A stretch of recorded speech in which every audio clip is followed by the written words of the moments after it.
Buenos días, buenas tardes y buenas noches. El Eterno sea bendiciendo sus vidas para quienes se encuentran aquí presentes en sala en este devocional y de igual manera para quienes se encuentran escuchándolo en un horario diferido.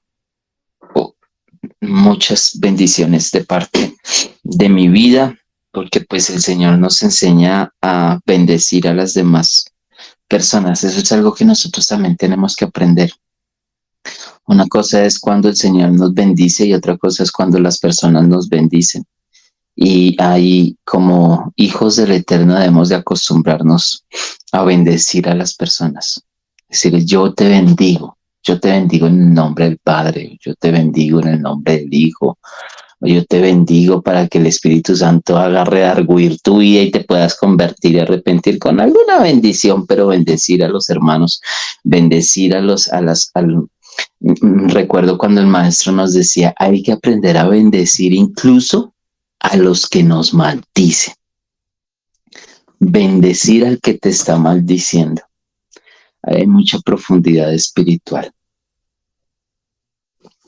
Pero bueno, el día de hoy nos suscita, el día de hoy nos cita a reflexionar y a meditar en el libro del Génesis. Estamos escudriñando el Génesis, nos hemos metido en quizás uno de los temas en los que muchos no quisieran meterse porque lo desconocen. Eh, Vamos a leer hoy el capítulo número 6 del Génesis. Y vaya, mis amados hermanos, que nos vamos a encontrar con esas perlas de la corona. Dice el capítulo número 6. como 6 meses yo esperando llegar al capítulo 6 del Génesis, ¿no? ¿Cuántos llevamos ya escudriñando Génesis? No sé, pero estaba esperando este momento. Dícese las escrituras, capítulo 6 del libro de Génesis. Aconteció que cuando la humanidad comenzó a multiplicarse sobre la faz de la tierra y les nacieron hijas, los hijos del Eterno vieron que las hijas de los hombres eran hermosas y tomaron para sí mujeres de entre todas las que habían escogido. Entonces dijo el Eterno: mi espíritu no permanecerá para siempre con el hombre, pues ciertamente él es carne y sus días serán 120 años. En aquellos días y también después, los nefileos, dice la versión que tengo yo, de pronto en sus Biblias Reina Valera traduce como los gigantes. Aquí en mi Biblia dice los nefileos. En aquellos días y también después, los nefileos estaban en la tierra, pues toda, toda vez que los hijos del Eterno se llegaban a las hijas de los hombres, les engendraban hijos.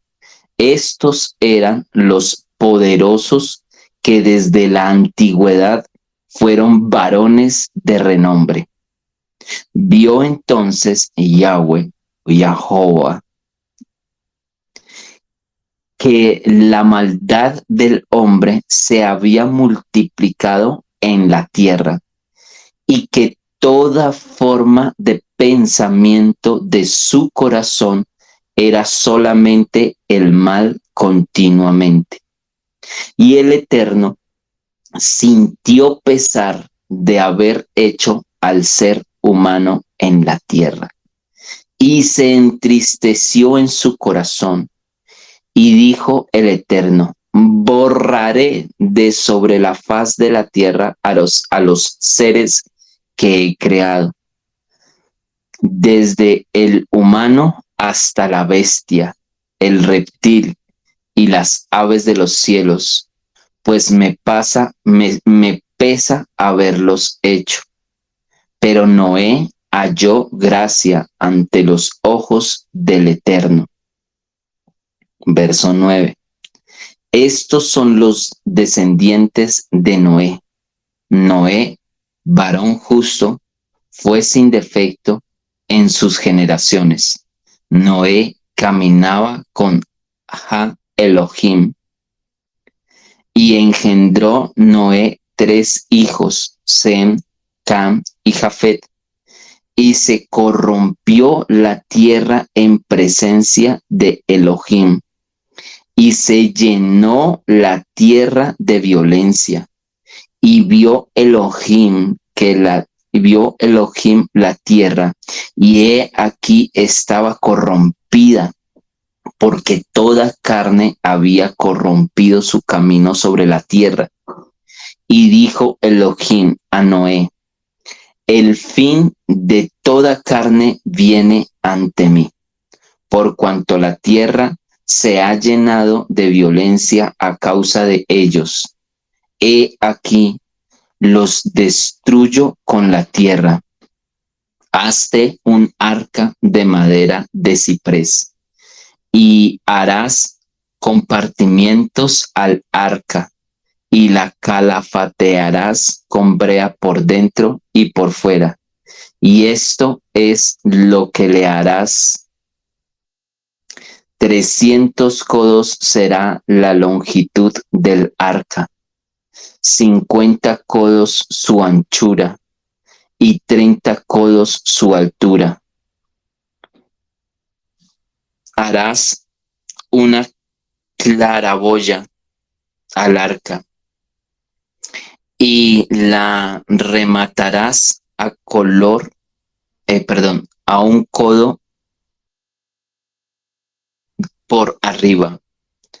Pondrás una puerta en el lado del arca, y le harás planta baja, segunda y tercera. Y he aquí que yo, si yo hago caer un diluvio de aguas sobre la tierra para destruir toda carne en que hay aliento de vida bajo los cielos. Todo lo que hay en la tierra perecerá.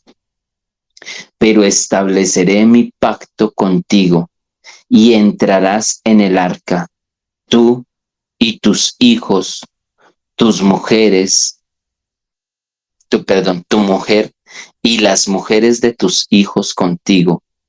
También harás entrar en el arca 2 de cada ser viviente de toda carne, para que sobrevivan contigo. Serán macho y hembra, de las aves según su especie, de las bestias según su especie, y de todo reptil del suelo según su especie. 2 de cada especie irán a ti para que sobrevivan. Y tú toma para ti de todo alimento comestible y almacénalo contigo, pues te será de sustento para ti y para ellos. E hizo Noé conforme a todo lo que le había ordenado Elohim, así lo hizo. Ay. Vean, amados hermanos, este capítulo número 6 del Génesis, que precisamente es el capítulo número 6 del Génesis, y el 7, que es el diluvio universal, que precisamente es el capítulo número 7, porque aquí hasta la numerología tiene sentido. Bueno, en las escrituras, ustedes saben que el Señor es muy, muy detallista. Los que no somos detallistas somos nosotros, pero el Señor Padre es muy detallista. Entonces, mis amados hermanos, aquí es donde,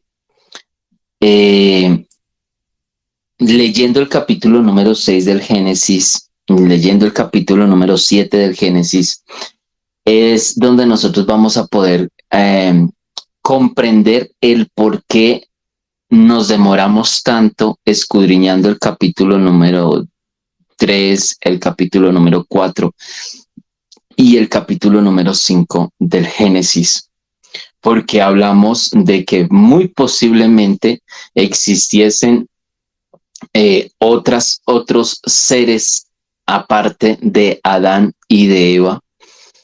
¿Por qué nos demoramos tanto hablando en cuanto a teorías que tenían que ver con una muy posible esposa de Adán o con todo lo que se dio antes del huerto del Edén, en medio del huerto del Edén y después de que el hombre salió del huerto del Edén? El por qué se le dedicó todo un capítulo a la descendencia de a Caín y a su descendencia, y el por qué se le dedicó un capítulo y de la manera en la que se le dedicó el capítulo tanto a Caín como a la descendencia de Adán. ¿Por qué las escrituras determinan unos linajes especiales? Y por qué en el relato bíblico siempre vamos a estar viendo cómo incluso nuestro Señor Yeshua habla acerca de las dos simientes, acerca del trigo y de la cizaña, acerca de que el Eterno, y esto siempre lo vamos a ver como repetitivo, la figura del Eterno como un sembrador, la figura de la tierra como útero, por decirlo así, como para gestar, y la figura nuestra, eh, la figura del trigo, la figura de la cizaña, de que nosotros somos trigo y que en algún momento el dueño de la casa, el dueño de la tierra, se ausentó un momento, y mientras que él se ausentó, la semilla de la cizaña o la semilla de la cizaña fue sembrada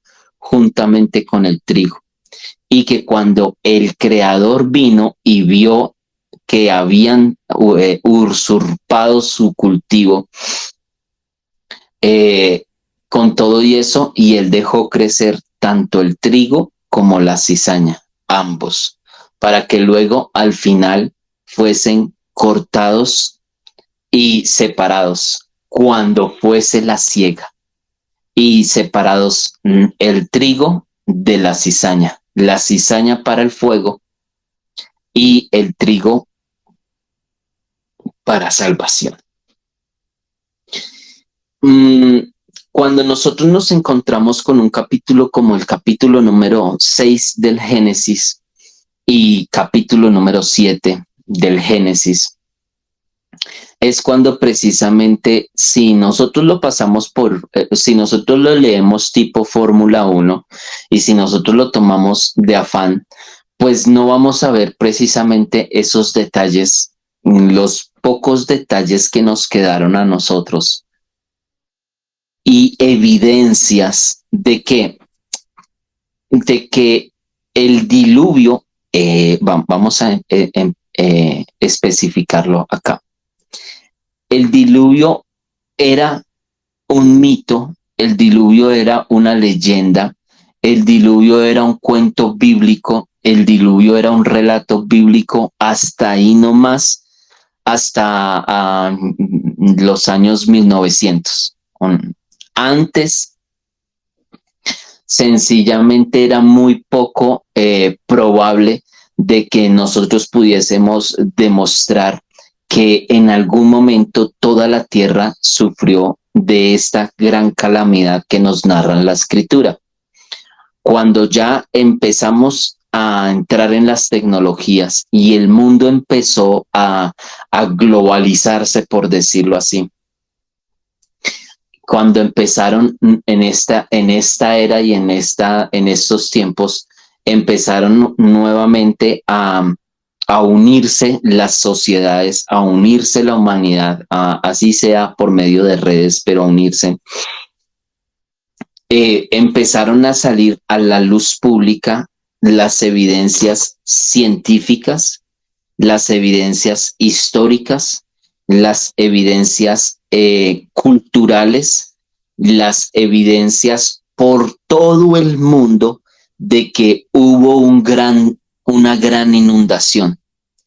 Los relatos históricos de las diferentes culturas y etnias nos narran ese relato de que hubo una gran catástrofe en el pasado por medio del agua y que en algún momento toda la tierra estuvo llena por el mar. De hecho, en estos días precisamente estaba subiendo una imagen, um, compartiendo, porque hice un saludo a unos hermanos y les dije, saludos desde las tierras altas, desde las tierras altas, porque pues nosotros pertenecemos a las tierras altas, o por lo menos nosotros los que nacimos en el interior y en la región montañosa de Colombia, pues nacemos en la cordillera de los Andes, en una cordillera supremamente grande. Yo conozco personas y sé de personas que nunca se han bajado de esta cordillera, que no saben lo que es estar en el nivel del mar. Porque la cordillera es muy grande. Esta cordillera de montañas atraviesa toda la parte de Sudamérica, de norte a sur. Es una de las cadenas montañosas más grandes que hay en el planeta. Y pues, según el relato bíblico, fueron las últimas montañas en cubrirse de agua, pues fueron las montañas altas, los montes altos, las grandes cúspides, porque en algún momento se llenó toda la tierra de agua. Y aquí, por lo menos en la cordillera de los Andes, y aquí donde yo me encuentro en esta parte de la cordillera, hay muchos registros arqueológicos de que la vida marina en algún momento estuvo por acá, de que en algún momento la vida marina estuvo por esas montañas, y estamos hablando de que yo estoy en un término medio, porque en cuestión de alturas de montañas, por lo menos las de acá, de Sudamérica, yo me encuentro en el término medio, que es sobre los 2.600 metros. Aquí en la cordillera hay partes que pasan los 5.000 metros, 5.800 metros sobre el nivel del mar. Y eso es muy alto. Eso es muy alto. Yo no sé, por ejemplo, en la isla, creo que en la isla de Cuba, el cerro más alto que tienen, pues exactamente no recuerdo cuánto es, pero no alcanza a llegar a la altura, por lo menos de donde nosotros nos encontramos, casi sobre los 3.000 metros sobre el nivel del mar. Y eso es estar uno muy alto. Y hay personas que viven todavía más alto. La Paz, Bolivia, está sobre los 3.200, 3.500 metros sobre el nivel del mar, que es la ciudad capital más alta que está en el mundo. Y aquí, en estas alturas de la cordillera de los Andes, en algún momento determinado, la vida marina llegó hasta acá. Si nosotros nos vamos a los registros históricos de los griegos y la civilización griega y la mitología griega y todo lo que tiene que ver con el relato griego, uno de sus grandes filósofos y pensantes y sabios fue Platón. Y dentro de los relatos de Platón, Platón habla acerca de esto, para quienes estudiaron y les gustó todo esto de la filosofía y del pensamiento humano. Platón narra dentro de sus escritos, hay un escrito que narra Platón, y Platón habla acerca de la Atlantis, la Atlántida, casi que una especie de continente que desapareció por una gran catástrofe natural, y hubo un gran sismo y hubo una gran inundación y la Atlántida como continente de gente muy sabia y muy inteligente se hundió. No solamente la Atlántida como continente se hundió en el mar o quedó bajo el mar, sino que asimismo también está Lemuria, otro subcontinente que se encontraba. Lemuria en una parte que puede ser el Pacífico y Atlántida en una parte que puede ser el Atlántico. Estos dos grandes vacíos de tierra que hay entre América y Asia, que es el Pacífico, ese espacio tan grande, cuentan y dicen que por allá hay una parte de un continente sumergido, enterrado bajo agua. Lo mismo que entre la distancia que hay de América a África o de América a Europa, que es el Atlántico, y que en el Atlántico muy posiblemente se encuentre la Atlantis o la Atlántida.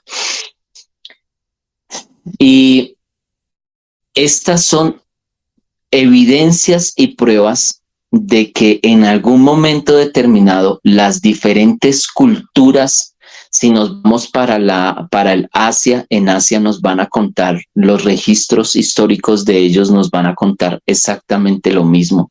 Si hablamos con otras culturas, todos hablan de una gran inundación que hubo en algún momento determinado. La isla de Pascua es una isla muy pequeña que queda en el Pacífico, enfrente de Chile, pero lejos de Chile, ¿no? Pero pues hace parte de Chile porque hace parte de sus millas náuticas, pero queda bien retirado de Chile. Y, y la isla de Pascua, que es uno de los grandes misterios de la humanidad, en la isla de Pascua, que se encuentran unos gigantes en piedra llamados los Moais, y allá en Pascua ellos cuentan de que en algún momento determinado los Rapa Nuis, que son los ancestros o los indígenas de allá, ellos tuvieron que emigrar de la tierra donde ellos vivían y ellos se escaparon en unas especies de lanchas, de barcazas, y se fueron y se escaparon y vinieron a parar a la isla de Pascua, porque es que la verdad es que queda muy lejos como para decir cómo habitaron Pascua y qué fue lo que vino a representar Pascua. Entonces, mis amados hermanos, nosotros vamos a ver que el relato de una gran inundación lo sustenta ya hoy en día. Esto no es locura de los hermanitos que leen la Biblia. Esto no es locura de religiosos, sino que evidentemente las pruebas nos llevan a nosotros a que en algún momento de la historia de la humanidad, la tierra como la conocemos se inundó. Hasta de los libros más antiguos que se conocen y de uno de los libros de los personajes más antiguos que se escribió, que son las epopeyas de Gilgamesh, que fue uno de los grandes gobernantes de la tierra en época mesopotámica, en la época de los sumerios. Pertenece a la cultura sumeria, vivió por los lados de Irak, de lo que hoy en día conocemos como Irak, como Irán. Y él vivió en esa área, y en el relato sumerio, que si hablamos de los sumerios, eso es harina de otro costal, porque prácticamente lo que tiene que ver con la mitología sumeria o con la historia sumeria lo vamos a encontrar en el capítulo números 4, 5, 6 y 7 del libro de Génesis.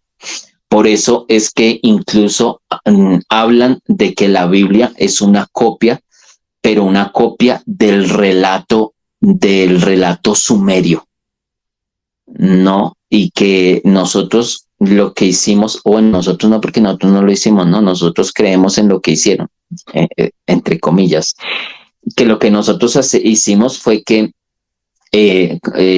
creímos en un relato ya establecido de una persona que dicen que fue Moisés, que Moisés, como tuvo acceso a las bibliotecas egipcias, porque Moisés fue criado como egipcio y educado para que en algún momento pudiese ser faraón en Egipto, si llegase a faltar su hermano mayor. Y cuentan que es que Moisés, al haber tenido acceso a toda esta galería de conocimiento egipcio, pues dentro de ellos accedió a los relatos sumerios, y de allí Moisés sacó el Génesis bíblico. Luego Moisés saca el Génesis bíblico porque recordemos que quien escribe o a quien se le atribuye la Torá, la ley, los 5 primeros libros de la Biblia, el Pentateuco, fue escrito por Moisés, y Moisés lo escribió porque Moisés recibió toda esa revelación y todo ese conocimiento cuando vivió en Egipto. Eso dicen las malas lenguas para desacreditar pues el relato bíblico. Entonces, mis amados, sí es necesario de que nosotros vayamos a entrar y a sumergirnos en este diluvio, porque nos vamos a sumergir en este diluvio, porque aquí hay mucha información y aquí hay varias piezas del rompecabezas que si nosotros no la tenemos, pues sencillamente nos vamos a estar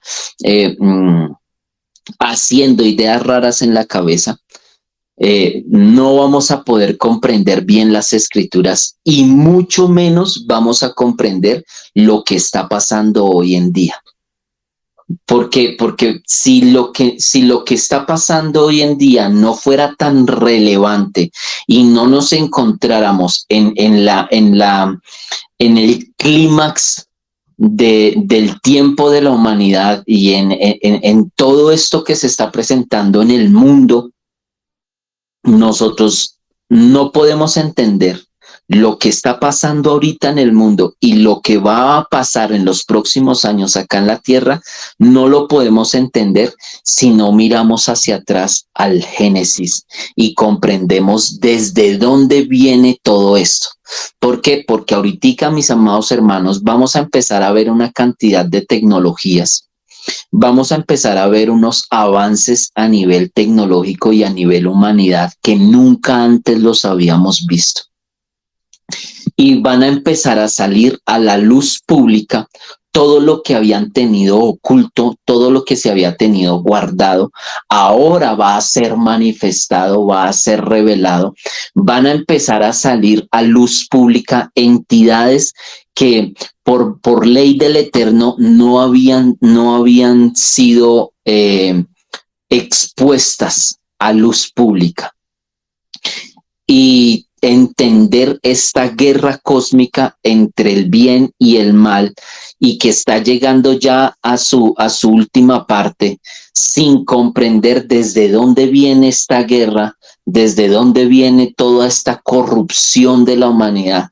Porque es que miren, amados hermanos, no es que tendríamos que ser nosotros o creer en un Dios muy racional, en un Dios muy lógico, en un Dios muy injusto, en un Dios poco coherente, si nosotros vamos a creer que el Señor inundó la humanidad, inundó la tierra, mató a todo ser vivo, a toda especie, escasamente se salvaron unos poquitos, y todo el resto los ahogó porque se llegaron los hijos de Dios, que según cuentan algunos mal informados, ignorantes, porque son ignorantes, los malformados e ignorantes, que dicen que los hijos de Dios eran los hijos descendientes de Set. Entonces, la descendencia de Set son los hijos de Dios, y las hijas de los hombres pues eran mujeres comunes y corrientes, que eran muy hermosas. Entonces, cuando los hijos de Dios, que era la descendencia de Set, o la descendencia de Enoc, de Lamec, y este hilo genético que nos traen. Y cuando el hilo genético de Adán se llegó al hilo genético de las humanas comunes y corrientes, o no sé cómo es que terminan de encajar esa falacia, y cuando ellos dos se llegaron, pues eso hizo que el Señor se llenara de tanto sentimiento, de tanta ira, se ofendió tanto el Creador, que el Creador inundó y tomó la decisión de inundar toda la creación, todo lo que él había creado, y lo dejó bajo aguas, lo ahogó todo, porque se llegaron sexualmente los hijos de Noé, o la descendencia de Noé, con las mujeres. No, mis amados hermanos, esa es una mentira religiosa, porque esa es una mentira religiosa que vienen a decirnos a nosotros, ministros que ni siquiera han escudriñado y no han estudiado la Biblia para ser maestros, o que solamente tuvieron y recibieron uno que otro estudio teológico, ya les nombraron, les comisionaron como pastores, porque discúlpenme, y con el respeto que los pastores me merecen, pero el ministerio más manoseado es el pastorado, y colocan pastores como sin tener el pleno conocimiento, o pastores que se ponen a enseñar cuando no fueron llamados a enseñar, sino fueron llamados a pastorear, y se ponen a dar cátedra cuando les falta tanto conocimiento, y hablan de que el relato bíblico del Génesis 6 es que se llegaron unos humanos con otros humanos y ya. Y eso generó todo esto, porque aquí vamos a encontrar una cantidad de detalles al ir desmenuzando el capítulo 6 y al ir desmenuzando el capítulo número 7, que es donde precisamente vamos a encontrar la coherencia del por qué el capítulo 5, del por qué el capítulo 4, del por qué el capítulo número 3, y del por qué vienen a pasar las cosas que vienen a pasar en medio del diluvio, del gran diluvio universal, y lo que aconteció después del gran diluvio universal. Porque, a ver, mis amados hermanos, estamos delante de un juicio que hubo para con la humanidad, para con esta creación, que ni siquiera fue solamente la humanidad la que vino a calar en este juicio, porque la tierra y las especies de la tierra vinieron a sufrir las consecuencias, y porque la tierra ya estaba siendo contaminada. Miren que en el relato que nosotros nos vamos a encontrar del capítulo número 6, el Señor no está hablando de una región en particular. No están diciendo la tierra de Canaán, no están diciendo la tierra desde el río Éufrates hasta la parte del Mar Grande, y desde esta parte hasta esta parte. No, mis amados hermanos. Si nosotros vemos en el relato bíblico del capítulo 6 y del capítulo número 7, el Eterno globaliza. El Eterno habla de toda la tierra se contaminó. Sí, el Eterno no habla de un pedacito de tierra en específico. El verso número 6, el capítulo 6, en el verso número 6 dice, y el Eterno sintió pesar de haber hecho al ser humano en la tierra, y se entristeció su corazón.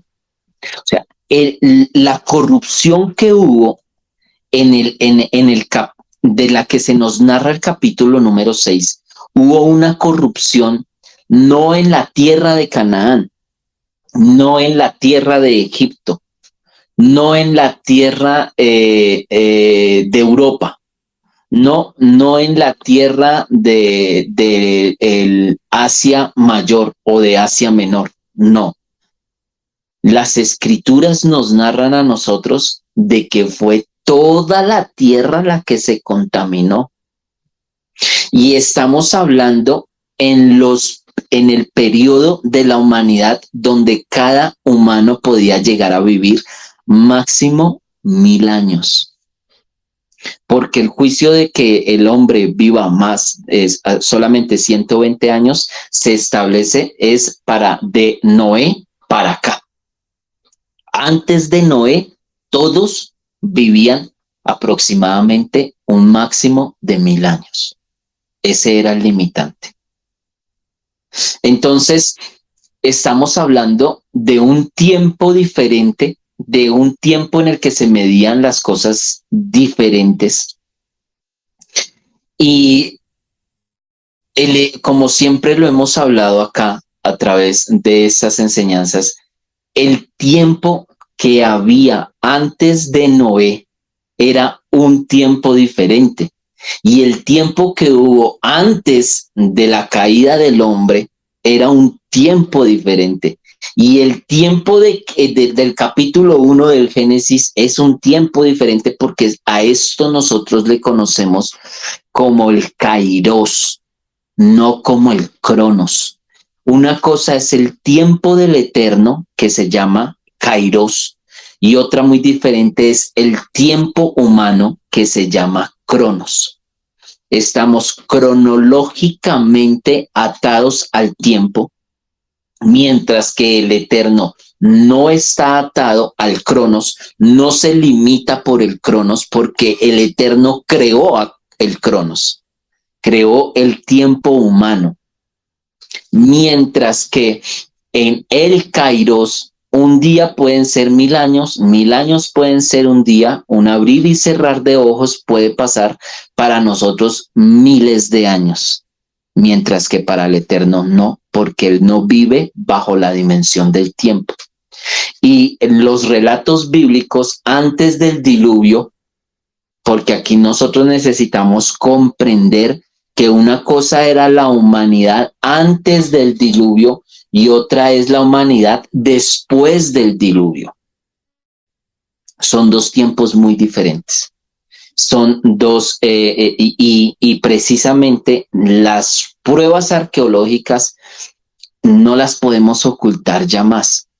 Ya no podemos ocultar toda la evidencia que está saliendo a luz pública hoy en día por precisamente esta globalización que hoy en día nosotros tenemos. Y si yo me llego a encontrar algo curioso en cuanto al lugar donde yo vivo, pues yo le voy a tomar una foto, le voy a hacer un video y lo voy a subir a redes y le voy a compartir al mundo lo que hay de raro aquí en la tierra donde yo vivo.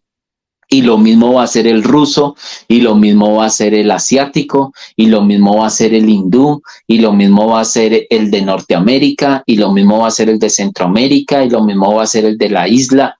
Todos hoy en día vamos alimentándonos mutuamente, subiendo información que estuvo clasificada, información a la que nunca tuvimos acceso, porque la información antes era más controlada y más manipulada. No, hoy en día también, pero hoy en día hay un poco más, por el momento, hay un poco más de libertad.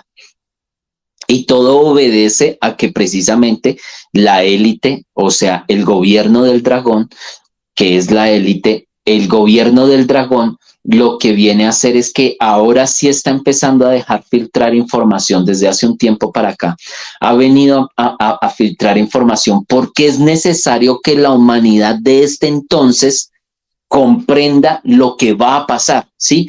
Cuando nosotros como humanidad, me pongo en el caso de la humanidad, cuando nosotros como humanidad empecemos a ver a seres de otras dimensiones, como para no decir seres extraterrestres o intraterrestres, pero cuando nosotros empecemos a ver a salir a luz pública los seres tanto intraterrestres como extraterrestres, entonces ahí es cuando ya vamos a, por eso es que precisamente se ha venido despertando poco a poco a la humanidad. Hay un programa muy famoso que es de la cadena de televisión de History Channel, que es Alienígenas Ancestrales. Alienígenas Ancestrales es una serie de programas de evidencias arqueológicas y de evidencias culturales, y ellos dicen con su fundador que es Eric von Däniken, algo así. Yo soy como muy malo para pronunciar nombres y más esos nombres de por allá de las tierras de las partes altas allá a las partes nórdicas. Eric von Däniken es un autor, alguien que empezó a escribir acerca del oro de los dioses, que fue muy famoso por los años 60, 70, 70. Y, y todo con base en unas cavernas y en una cantidad de información que empezaron a encontrar oculta.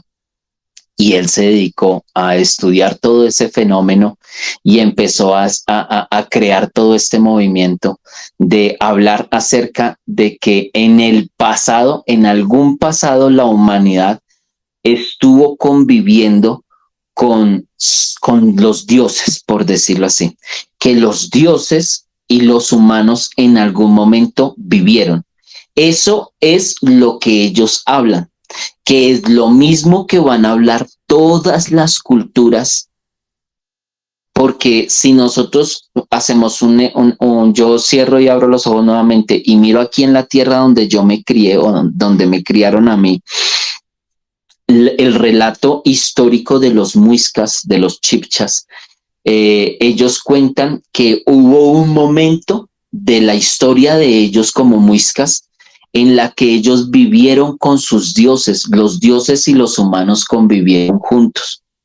Y los dioses de los muiscas fueron los que les enseñaron la agricultura, fueron los que les enseñaron a manejar el oro, el museo de oro más grande que hay en el mundo a vista pública se encuentra acá en Bogotá, Colombia, que es el Museo del Oro, con una cantidad de registros arqueológicos de cosas que hicieron en oro que para un joyero actual, con todas las herramientas y con todas las tecnologías que tiene un joyero hoy en día, le queda difícil, no imposible, pero le queda muy difícil hacer una cantidad de piezas que nuestros indígenas hicieron hace quién sabe cuántos miles de años, pero a nosotros nos dicen que no, que es que los mayas y los aztecas y los incas y los piel rojas y los Rapanuis y todos estos indígenas de América eran una parrandada de indios con taparrabos y lo que cuentan en sus relatos es sencillamente ciencia ficción o mitos en sus leyendas. Pero si nosotros hablamos o si nosotros escudriñamos la cultura de ellos, ellos nos van a enseñar a nosotros. Para ellos eso no es mito. Para ellos esto no es leyenda, para ellos hace parte de su historia, así como para nosotros las escrituras y lo que está escrito en las escrituras hace parte de nuestra historia y lo creemos como algo que pasó de verdad. Asimismo, para ellos sus relatos ancestrales no son no son chismes, ni fue que se los inventaron sus ancestros, sino que sus ancestros fueron testigos de eso que pasó y el relato pasó de generación en generación, en generación, en generación, y ellos custodian esta información. El momento y el tiempo en que los dioses convivieron con los humanos. Y ese mismo relato tú lo vas a encontrar en la China. Si tú vas a la China, si tú tienes la oportunidad de tener un amigo chino o un compañero chino, un familiar chino, el chino te va a contar que en la historia sagrada de ellos hubo un momento donde el dragón Long habitó con los humanos y es más, se alcanzó a ser casi que humano y tuvo relaciones con una campesina y al tener relaciones con esa campesina, ella quedó embarazada de quien vino a ser el primer emperador de China. Y no estamos hablando de cualquier país. Estamos hablando de los que, entre comillas, inventaron la pólvora. Y muchas otras cosas más, si no estoy mal, la brújula, el papel. Bueno, a los chinos se les atribuye, casi que se les alcanza a atribuir hasta los números. Y si tú te vas para las tierras de Mesopotamia y todo eso, pues el relato va a ser igual. Y si tú te vas a las tierras nórdicas, el relato va a ser igual. Y si tú te vas a la parte central allá en Europa, que es supuestamente el antiguo, el viejo continente, y tú te vas para el viejo continente y te llenas del conocimiento y la gran sabiduría que tuvieron los atenienses y los griegos y los romanos y los macedonios y toda esta gente, ellos te van a contar lo mismo. Hubo una época en la que los dioses convivieron con los humanos y hasta alcanzaron a tener relaciones sexuales, y de estas relaciones sexuales entre los dioses y los humanos salieron los famosos o los llamados semidioses, ¿sí? Como ejemplo Hércules. Que Hércules es el fruto entre una relación que tuvo Zeus con una humana. Y así, por el estilo, nosotros vamos a ver que en todos los 5 continentes, más lo que hay en los mares, hasta incluso incluyendo los polos, tanto norte como sur, todos tienen una misma narrativa. Hubo una época en la cual los dioses convivieron con los humanos y los dioses le dieron a los humanos tal tecnología que los humanos dejaron de ser el hombre de las cavernas que era para convertirse en lo que hoy en día es. Que la influencia de estos dioses con las humanas y con sus hijos llevaron a la humanidad a tener tal conocimiento, a tener una cantidad de conocimientos y de tecnologías. Eso en los relatos de las culturas a nivel mundial. Sí, porque si nos vamos a nuestro relato bíblico, pues estas son las pequeñas pruebas que nos quedan a nosotros, como el capítulo 5, 6, 4, 5, 6, 7, 8 del Génesis, que fue lo poco que nos quedó a nosotros. Porque si nosotros no le hubiésemos quitado ciertos libros a las escrituras, entenderíamos un poco mejor que este relato del que están hablando en todas las diferentes culturas del mundo coincide también incluso con el mismo relato de nosotros. Si a nosotros el libro de Job, que se encuentra en la mitad de las escrituras, lo sacamos de allá de donde se encuentra y lo metemos aquí, porque es que el libro de Job viene a encajar es precisamente en el Génesis. Y en el Génesis, para algunos teólogos, incluso en el Génesis prediluviano. O sea, Job existió en la época en la época antigua, antes del gran diluvio, para algunos teólogos o para unos escribas, y para otros que se encuentra en la época de los patriarcas. Pero sí que es mucho, mucho, mucho la antigüedad que cuenta el libro de Job. O sea, el libro de Job es uno de los primeros libros, el libro de Job es uno de los más viejitos.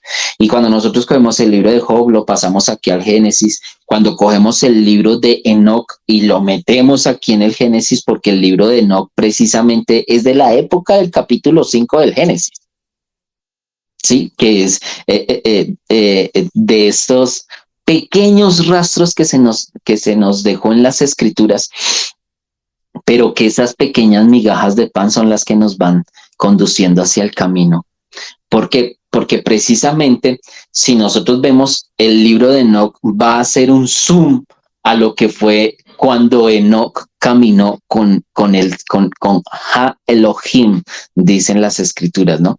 Cuando Enoc caminó con el Señor. ¿Y qué significó que Enoc caminara con el Señor? ¿Y qué le enseñó el Señor a Enoc mientras que juntos caminaban? Porque precisamente por algo estuvieron caminando juntos y por algo el Señor se los llevó y no le permitió ver muerte. Sí, no estamos hablando de cualquier personaje. Estamos hablando de que han sido, con mi dedo, con mi mano, los dedos no me, los dedos, o sea, ahora sí, me sobran dedos en las manos para numerar a los que el Señor tuvo a bien llevarse sin que conocieran la muerte. Y fueron personajes muy específicos, muy especiales y con unos encuentros sobrenaturales bien marcados, ¿sí? Sí, porque en esa lista escasamente está eh, Elías, Moisés, y de Moisés hay varias cositas allí, Elías, Moisés y Enoc. Solo tres personajes en todo el relato bíblico y en toda la cantidad de miles de años que pasan en el relato bíblico, solamente tres no vieron muerte. De Moisés hay una pequeña mal traducción, pero pues Moisés lo vamos a ver en el monte de los olivos reunido juntamente con el Señor y Elías, porque como ellos no vieron muerte. Pero si nosotros analizamos las cosas que vivió y que narró Elías, las cosas que vivió y narró Moisés y las cosas que vivió y narró Enoc, nos vamos a comprender un poquito mejor el por qué precisamente a ellos se los llevaron. El nivel de conocimiento que tenían en aquel entonces estos tres personajes bíblicos les llevó a que el Señor les guardara a ellos, a que el Señor les cuidara a ellos y a que el Señor tuviese un trato con ellos diferente al resto. Entonces, si nosotros vemos el relato del Génesis y comprendemos qué fue lo que pasó en ese pasado, podemos comprender mucho mejor que las escrituras no están aparte del resto de la humanidad, que las escrituras no están aparte del resto de los mitos, de las leyendas y de las culturas de nuestros ancestros y de los ancestros. Porque si nosotros seguimos viendo las evidencias que hay a nivel mundial a ti no te van a decir qué fue lo que pasó con los incas, con los que construyeron ciudades como Machu Picchu. No sé si de pronto ustedes hayan visto, si no, les recomiendo que se echen una ojeada arqueológica. Pero cuando uno ve ciudades como Machu Picchu, Machu Picchu es una ciudad construida en medio de los Andes, en las partes escarpadas de la cordillera de los Andes, por la parte del Perú, que antes era una sola tierra. Lo que pasa es que después de que vinieron los españoles se dividió todo esto, pero no estábamos divididos antes así. Pero si tú vas y miras Machu Picchu y uno dice, ¿quién hizo eso? ¿Con qué tecnologías cortaron las piedras como las cortaron y las llevaron hasta esa cima de esa montaña y construyeron lo que construyeron, como lo construyeron, alineado con las otras ciudades en el mundo? Porque las grandes ciudades las grandes ciudades antiguas de la era megalítica están esparcidas por toda la tierra, pero todas están conectadas por unas ciertas líneas como imaginarias. Y cuando tú hablas con los descendientes de los incas, con los indígenas de Perú, ellos van a decir que ellos no construyeron esas ciudades, porque ellos lo que hicieron fue construir las ciudades que abandonaron sus dioses. Y si tú te vas a Centroamérica, y si tú te vas a Norteamérica, y tú encuentras o por lo menos en Centroamérica, para no irnos tanto hacia el norte, porque en el norte hubo otro tipo de manipulación, pero si tú te vas a Centroamérica, Guatemala, parte de México, donde estuvieron asentados los mayas, y tú miras lo que ellos construyeron, entre comillas, lo que ellos construyeron, y tú te vas a dar cuenta que incluso hoy en día, con la tecnología que tenemos hoy en día, y no alcanzan los humanos a hacer lo que hicieron tanto incas como mayas. Y preguntas a los mayas o a los descendientes que quedaron de los mayas y ellos van a decir que todas esas ciudades las construyeron con sus dioses.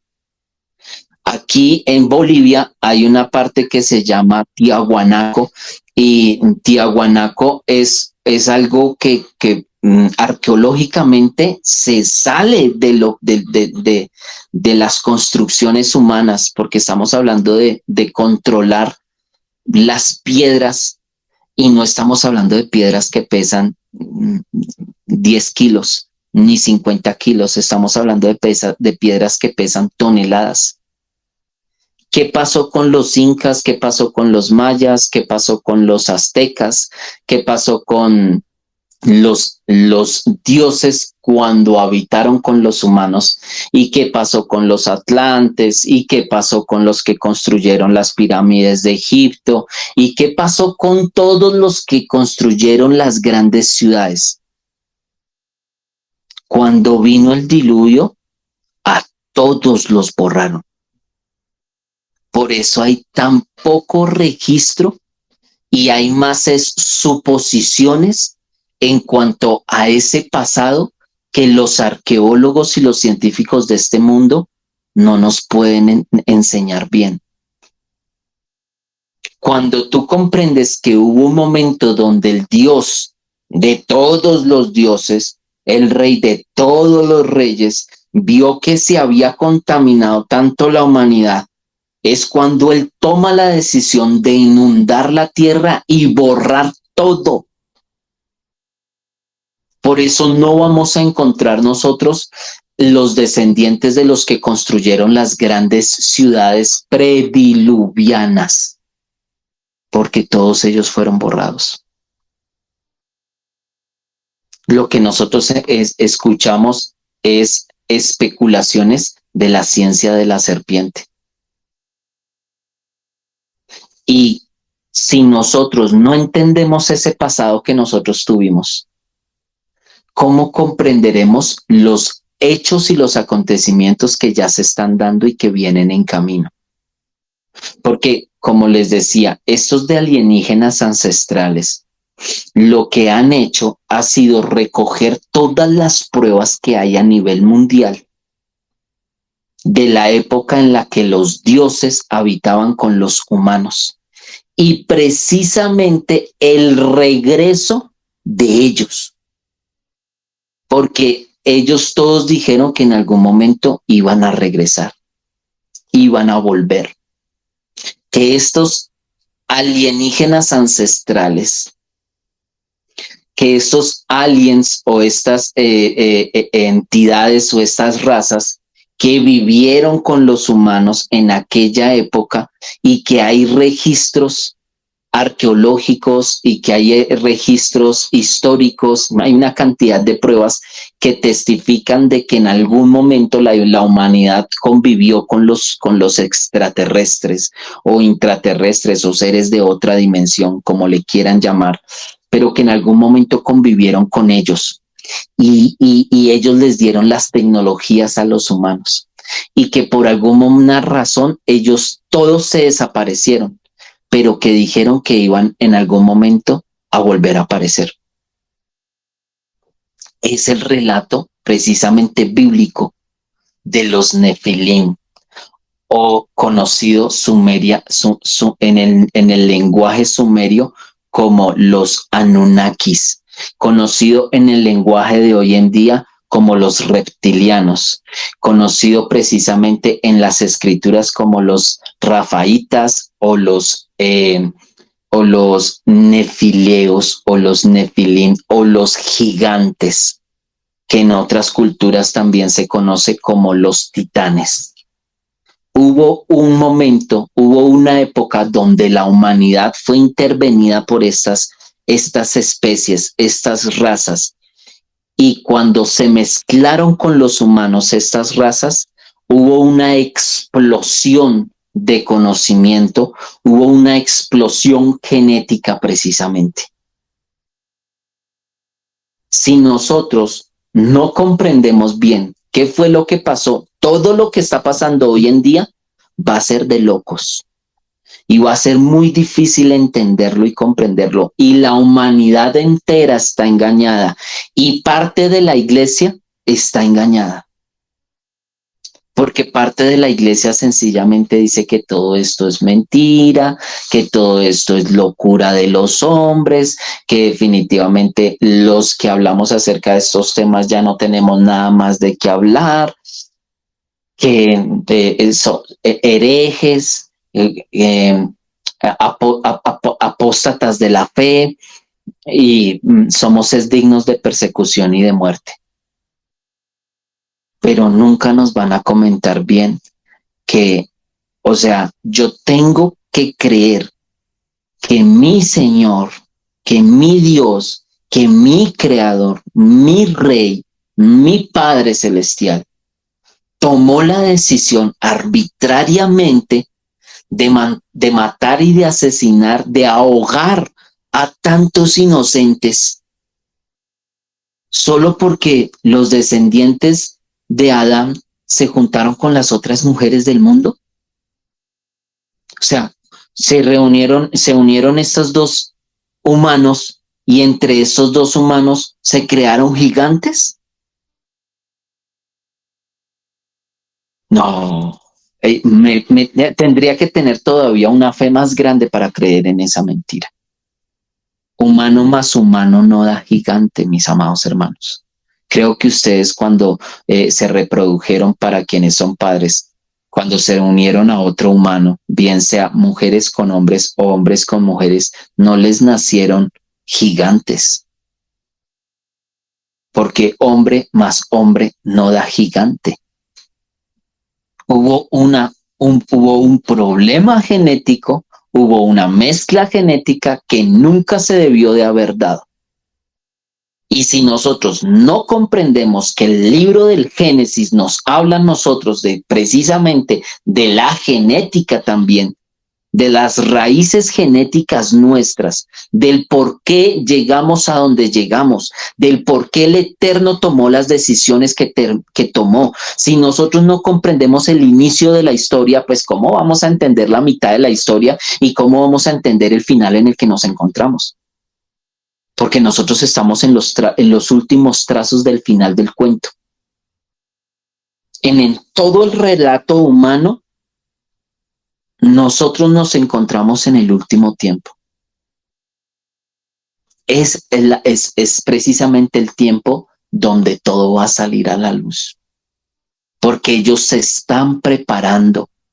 Ellos, las mismas escrituras no lo mencionan, no lo narran, mis amados hermanos. Ustedes saben en dónde se va a meter la humanidad cuando los ángeles caídos que fueron encadenados o en el río Éufrates van a ser sueltos ahorita que se termine de secar. ¿Ustedes saben cómo se va a comportar la humanidad cuando vean esos chukis sueltos? Cuando los que se fueron volvieron o vuelvan, cuando los que están escondidos debajo de la tierra salgan a luz pública, porque todos ellos tienen que salir, porque todos ellos han venido preparando a la humanidad para la gran guerra. Y ellos van a salir a luz pública precisamente para poder terminar de hacer la fusión con la humanidad y juntamente ellos, los caídos, con la humanidad, levantarse en armas y en guerra contra el Creador, que es la gran batalla de la que nos habla el capítulo 19 del Génesis, de Apocalipsis. Entonces, si a nosotros nos ocultaron tanta información, nos manipularon tanta información y ahorita vamos a tratar de comprender este último tiempo sin comprender el Génesis, es a mí personalmente, y ya con esto termino y lo hablo a manera de testimonio personal. Mis amados, a mí el Señor me dio un don. A todos nos ha dado muchos dones, ¿no? Él repartió dones como él a bien quiso repartir dones. Dentro de los dones que él repartió, uno de los dones que me dio a mí fue el don de la sabiduría, el don de no quedarme callado, el don de escudriñar, el don de estudiar, el don de no tragar entero. Y cuando yo empiezo a ver que esto no encajaba con esto y no me traía paz el hecho de cómo me manipulaban la información, porque yo hacía preguntas y las preguntas que yo hacía, más bien antes me miraban como mal por las preguntas que yo hacía en el seminario teológico con mis compañeros cuando tocaba precisamente temas, porque pues yo llego a los caminos del Señor cuando tengo 20 años y duré 20 años pues conociendo mucho mundo en todo el sentido de la palabra. Y escudriñé y siempre desde pequeño todas las cosas que tenían que ver con lo sobrenatural, todas las cosas que tenían que ver con lo paranormal, todas las cosas que tenían que ver con espíritus, con brujas, con brujos, con demonios, con todo lo que tenía que ver con el campo espiritual, ángeles, demonios, todo lo que tenía que ver con el campo espiritual. Yo en eso metía mis narices porque como soy una persona que nací en un mes en la cual nacen líderes, en la cual nacen personas espirituales, en la cual nacen personas que tienen ciertos dones, todos los meses del año el Señor repartió dones. Para los que nacen de esta época, les vamos a dar estos dones. Para los que nacen de esta época, les vamos a dar estos dones. Para los que nacen de esta época, les vamos a dar dones. Eso tiene que ver con otra ciencia que no la vamos a escudriñar ahorita, porque no es el tiempo. Pero dentro de los dones que el Señor repartió, pues a mí me dio una mente curiosa, inquieta. ¿Yo qué podía hacer? Pues hacer preguntas a los que yo creía que tenían las respuestas. Y tuvo que pasar en mi vida todo un revolcón, pero revolcón, revolcón, revolcón. Yo estaba mirando hacia un lado y cuando reaccioné ya estaba mirando para otro lado completamente diferente. Y tuvieron que pasar una cantidad de sucesos en mi vida por medio de los cuales el Señor me coge y me pega a mí una sacudida, sacudida, sacudida, sacudida y me para y me dice, ahora sí siéntese. Porque como en algún momento les dije, en algunos casos les he contado, a mí me pasó algo, algo no igual, no porque por misericordia del Señor y que el Señor me guarde que me pase algo igual, no igual, pero algo semejante a lo que le pasó a Job. Job creía que él tenía todo el conocimiento y que podía justificarse y que eso, mejor dicho, era casi que la última Coca-Cola en el desierto. Hasta que lo coge el mismísimo Señor y le dice, ¿sabe qué? Usted se va a amarrar esos pantalones. O bueno, esas son nuestras palabras hoy en día, ¿no? En aquel entonces, usted se va a ceñir sus lomos como un varón valiente. O sea, usted se va a amarrar lo que tenga que amarrarse a su cintura. Yo le voy a hablar a usted y vamos a ver qué me va a responder usted a mí. Yo le voy a hacer preguntas a usted y usted me va a responder a mí, porque como usted sabe tanto, porque como usted conoce tanto, y después de que el Eterno coge a Job, o después de que el Señor coge a Job y le empieza a hacer una cantidad de preguntas, que Job queda atónito y Job lo único que puede decir es, conozco que todo lo puedes, que mi pensamiento no lo puede entender. Yo hablaba lo que no entendía y de oídas te había oído, mas ahora mis ojos te ven. Es impresionante. Porque en muchas ocasiones nosotros creemos que, eso mejor dicho, tenemos el que conocimiento hasta que nos cae el Señor y nos deja sentaditos y nos aterriza nuestra realidad. Yo creía que sabía mucho, yo creía que tenía conocimiento, yo creía que algo conocía, yo creía que podía hablar porque tenía conocimiento. Hasta que me cogió el Señor, me sacudió toda mi vida, me dio un revolcón a toda mi vida y me sentó y me dijo, amárrese sus pantalones, que voy a hablar con usted, a ver qué es tanto lo que usted sabe. Y quedé plop, porque empecé a darme cuenta de que había un hilo que estaba suelto y empecé a jalar el hilo y ese hilo me llevó a otro hilo y ese hilo a otro hilo. Ay, ahora sí entiendo, ahora sí comprendo. Gracias, Señor, gracias, porque no me permitiste tragar entero, sino que ahora es cuando todo el relato bíblico tiene tanto sabor, tiene tanta hilaridad. Por eso eh, creo yo que de las escrituras, miren, amados, ustedes se han dado cuenta, nosotros tomamos un libro y no sabemos cuánto tiempo nos demoramos leyendo y escudriñando, mirando, hojeando ese libro, porque hay tanta información y toda precisamente en una hilaridad.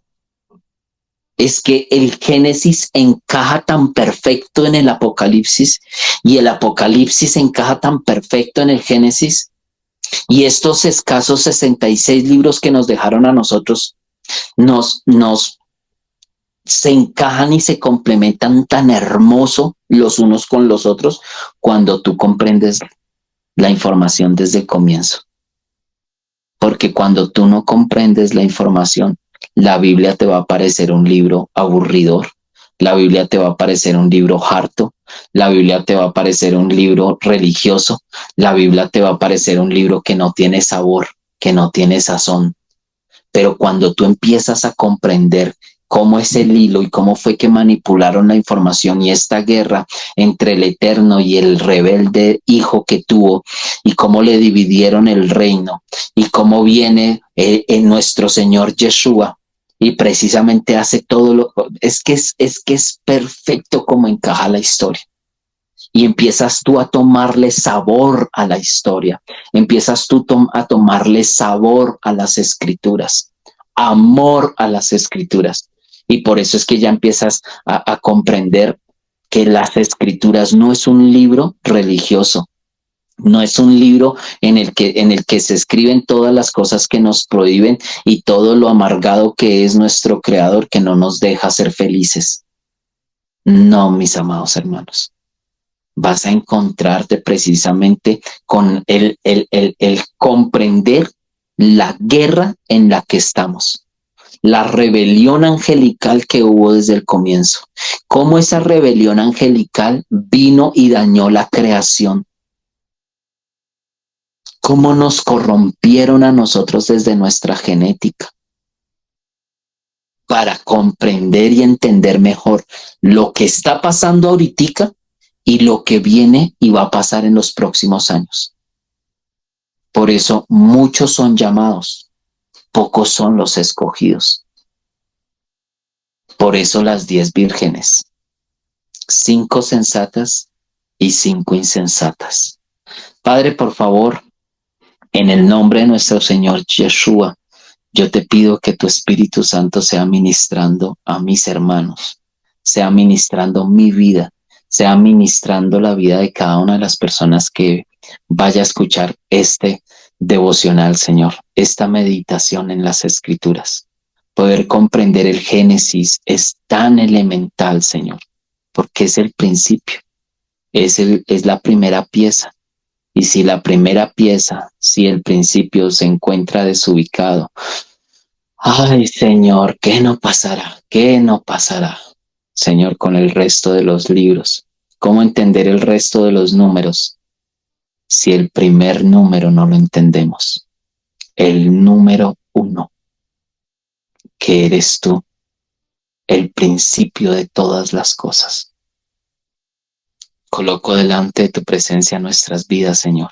Ayúdanos para poder ser sabios, ser prudentes y saber manejarnos y comportarnos muy bien en estos últimos tiempos en los que nos encontramos, para las cosas que van a ser reveladas a la humanidad en los próximos años y que podamos nosotros ser testigos de tu poder y atalayar, Señor, hablarle a las naciones quiénes son, desenmascarar estos ángeles que se van a hacer pasar por ángeles de luz y que lo que van a hacer es a seguir engañando a la humanidad. Gracias por tu palabra, Señor. Gracias por este tiempo. Gracias por darnos la oportunidad de interceder delante de ti. Gracias por el altar congregacional, Señor. Gracias por el dador alegre, mi Rey. Gracias por darnos la oportunidad de trabajar con la fundación. Gracias porque nos permites dar con amor. De la gracia que tú nos has dado, dar con gracia, Señor. En el nombre de nuestro Señor Yeshua. Amén y amén.